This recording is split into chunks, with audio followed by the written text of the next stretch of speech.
May the words of my mouth and the meditation of each one of our hearts be always acceptable to you, our strength and our Redeemer. Amen. 2 years ago, back in 2018, when I was on sabbatical, I dearly wanted to go to Iona in Scotland.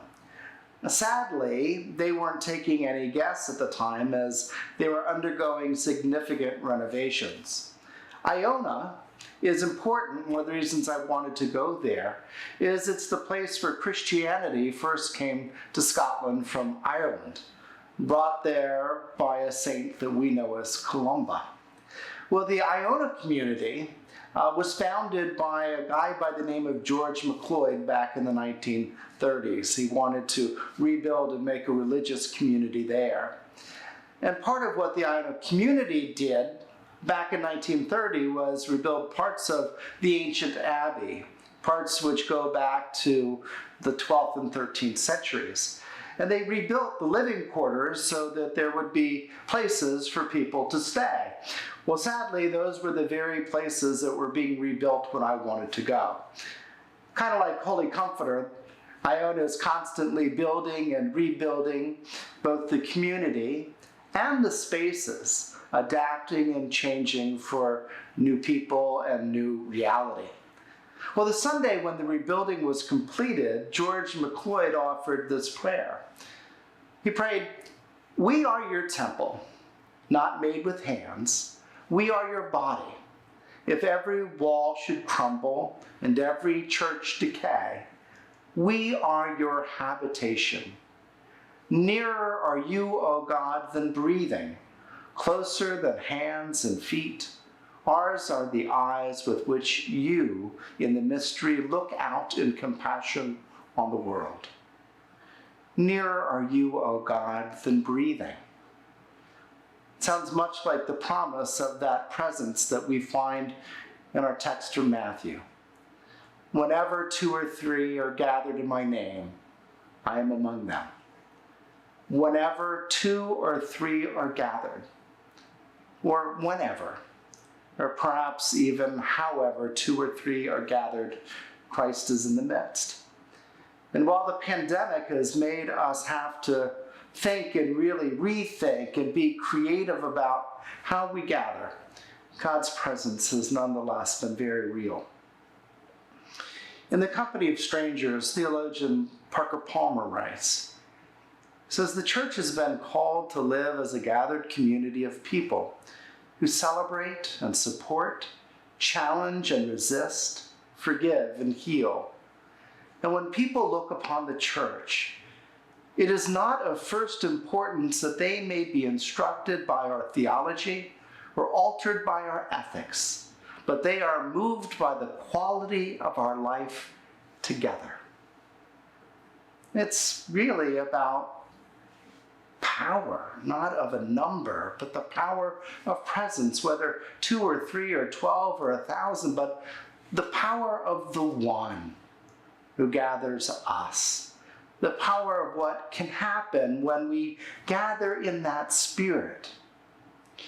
Writing about this New Testament passage, scholar Edward Schweitzer said that Jesus' statement denies importance to the presence of an institution, the size of a community, the sanctity of the place, the blessing of an official functionary, or visible success in the world. It is only the presence of love that confers the presence and the power of Christ in community. It's the presence of love. And I would add that that presence can be real whether we meet in the same room or we gather in the same Zoom. And here's another thing. I think we can even gather outside of time. So I'm recording this sermon on Friday.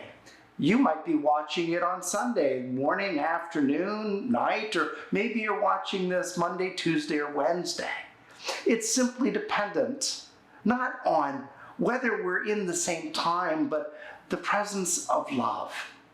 And even though we've not always been able to be physically present with each other, especially during these last 5 months, I think we've witnessed the presence of love nonetheless, and therefore the very presence of God.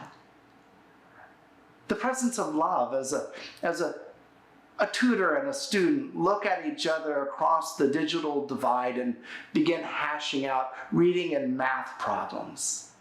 The presence of love as a group of volunteers gathers in a local church in their kitchen to make box dinners to be shared. The presence of love as a hymn is sung by but a single voice but shared by countless hearts. The presence of love as family and friends gather around a computer screen to witness the vows of two people, pledging their lives and their love to each other. The presence of love as the words of the ministration at the time of death are spoken into a phone, as a single loved one tenderly makes the sign of the cross on her dying mother's forehead. And the prayer is one of hope. And even as voices tremble, the tender power of Christ's presence is in the room as well. That's why when 2 or 3 are gathered, it's not about the presence of our bodies, but the posture of our hearts. The church is gathering space as much as it is a gathering place. It's a bridge from one moment to another. It's a playground for faithful and transformation. In the end, it's about gathering in the presence and the power of the one who gathers, the one who teaches us, the one who heals us, the one who knows us, who loves us, who dies for us, who lives for us, the one who is there among us, so that we may be there for the world loved so deeply by him, gathered in simple 2s and 3s, wherever, whenever, however, gathered by the presence of love, made into heaven's very reflection. Amen.